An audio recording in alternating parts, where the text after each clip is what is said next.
I once GM'd for a friend of mine in Dungeons and Dragons. He was actually a solo player at the time. So here's what happened. He was in an elf city. The elf council, which was like a group of people who democratically make decisions that benefit the entire elf kingdom.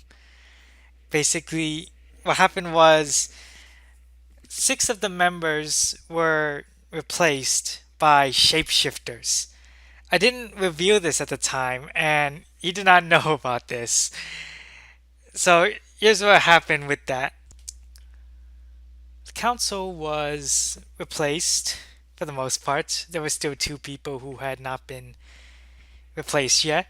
And what happened was there was a need, kind of like it was a almost a majority rule kind of way when it came to the council of around six people. And basically, they would come together and make decisions and all that.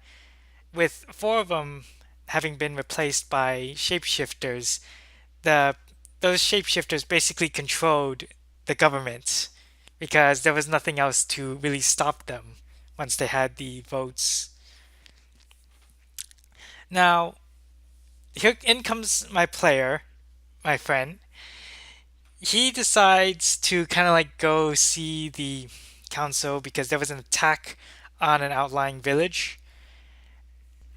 So they were making some decisions, just trying to discuss, come up with conclusions.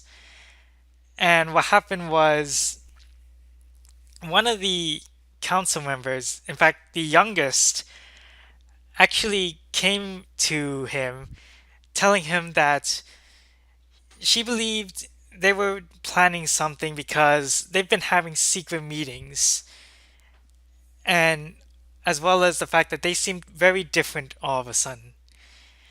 Now, of course, my friend decided to get onto it mostly because of some gold. Gold can be really persuasive, I can tell you that. There's a little tip for you dungeon masters out there. You need your players to do something, offer gold. So, with the gold contract given, the player set off. He followed one of the council members all throughout the day and all throughout the night until they came to an abandoned blacksmith, where they revealed themselves to be changelings. These were the same exact changelings that were used in the alien roleplay.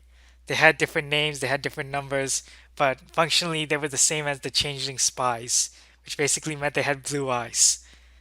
Yeah.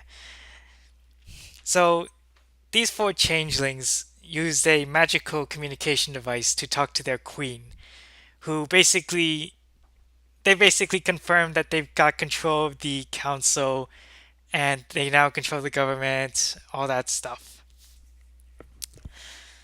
So what happens next is the player actually decides he can't fight those changelings, and so he runs.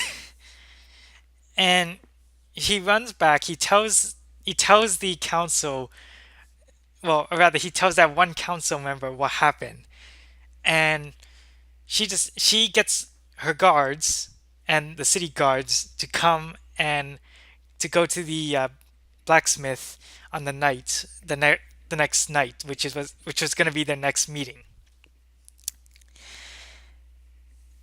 What happened next was one of the more interesting encounters I've ever had to GM for.